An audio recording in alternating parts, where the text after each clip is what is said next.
Welcome back to the channel. It is toaster time. It is after hours, after the range. And this is more of a PSA of things that you should do and not do. Or do. Just wanted to say that. Hopefully you can hear me and it's not too windy.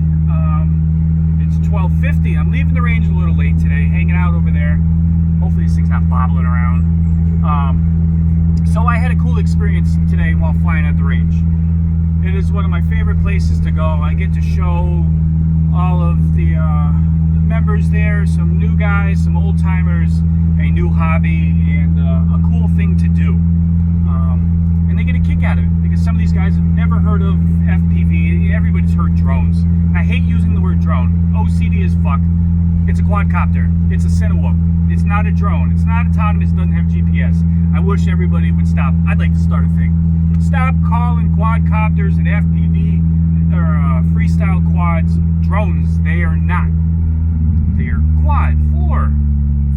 Anyway, so I had a really wild experience today while flying. Before we started shooting, like 10 minutes before, I broke out pickles. I got it right here.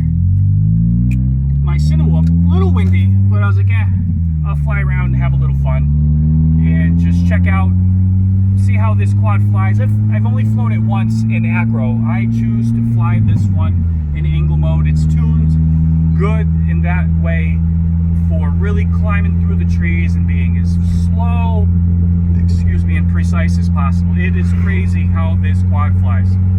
You can almost let go of the sticks like a drone and it just stays put, or you just add the minimalist of input and the thing just creeps. It's so responsive. And so I was like, let's see how it is, because flying cinematic, sometimes you want level, sometimes you want to see the curve. It goes with the song. Anyway, I was flying the lithium ion pack that Hillbilly FPV made me, and just doing more data with types of flying and how long it lasts. Tell you what, if you're just cruising and you're kind of in the same path and not hard throttling and slowing down, let's see if this bird's gonna go. The battery lasts forever, but if you're playing through the trees, it doesn't like it as much because you're on the throttle. So I average about 7 minutes or so with it, and even today with it being windy, I think it was 7.5 minutes. So I was about 4 minutes into the flight, and flying along the trees, guys are asking and talking, and like, that is so cool. And then I hear, holy shit, look at that owl. So I was sort of in the trees at that point on the right side of the range, so I kind of come out of the little hub that I was in and straighten out, and as soon as I turn to go out, this little black bird shoots out in front of me, and then right behind it was about an 8-foot wingspan, like easily well over 6 feet, obviously, and turns and comes right at my quad, like right at it, full wings, everything. There was nowhere for me to go. I'm like, holy shit. So I yanked back on the sticks thinking he was coming after me. He jumps up over me, then I kind of tune into where he is and follow him. He was chasing after a bird, so I don't know if this owl was going after the birds, the eggs, or the birds that were in the trees were going after the owl and it was retaliating. But I had about 10 seconds of flying with this thing, and it was absolutely amazing. My hands were shaking. Never mind, I had 3-4 cups of coffee right there at the breakfast joint. So I was absolutely beside myself. This was amazing. The problem is, Christopher didn't record any of it because I'm just gonna have a fun flight. I don't give a shit. I don't need to record anymore at the range. I've got enough footage there. Don't want to bore people with it. So my PSA is, regardless of what you're doing, you should always record, especially for when I got a guy driving like 2 miles an hour in front of me. If your quad goes down and you're having a hard time retrieving it, especially if you're a canopy crusader like us, or tree surfing, whatever you want to call it, sometimes in the moment of panic, you kind of lose that thought of where you are in the trees or orientation, especially if it's a new area and you're not familiar with it, or your spotter didn't see it, or you're an idiot and don't have a spotter. That recording will help you at least try to find where you were to orientate yourself to find it. And I usually do that. I didn't record DVR. I left the freaking USB out of it in the bag, and I didn't turn on the SMO camera.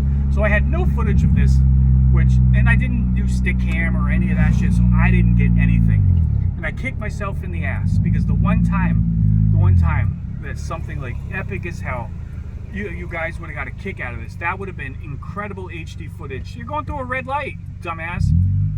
Holy shit. Anyway, I mean, I'm talking within 3 feet of this owl that it got. And then when it bounced over me, and then I turned and kind of tracked it for a second as it ran back into the trees chasing these birds. I came back and landed immediately after that because I was so worked up. I wanted to see this thing. At first I thought it was a hawk. I didn't realize in the goggles, I couldn't tell the difference. So I landed and everything, it's still in the tree, so one of the fellow shooters had a pair of kick-ass binoculars, so I was able to check this thing out. It stood. It had to be 2.5, 3 feet. Not 3 feet. It had to be about 2.5 feet tall, sitting in a tree. It was fucking nuts. I got an old timer. He just blew a red light, and now he's doing 27 miles an hour. It's definitely not the world today. I wonder if I got a pass thing up here. Nope, too many cars. Anyway, so yeah, I encourage always recording, and I'm gonna follow that, even if the intent isn't to, because you never know what you can catch, or use it for B-roll, or if you crash and do a crash reel, whatever. I think it's a good idea, and I kicked myself in the ass because 15 people got to witness this awesomeness, myself included, obviously, but it would have been incredible to see through HD and whatnot. So remember to hit record before you fly. You never know what you're gonna get. Also, today is Father's Day. I am a father. This guy turning. What in the flying fuck?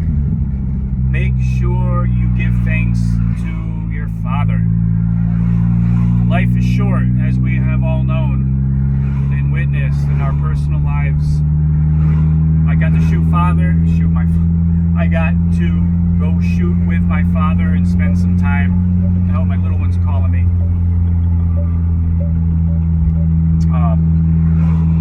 I love spending time with my dad. It's great. He's my hero. He's my best friend. And I hope you guys get to spend some time, regardless of how small it is. If it's just breakfast, lunch, or dinner, go for a walk. Appreciate our family. Can't do it enough. But I'm going to stop this recording because my kid keeps calling me. She's not going to stop until I answer it. So thank you for spending some time on Father's Day with me. And remember to always record.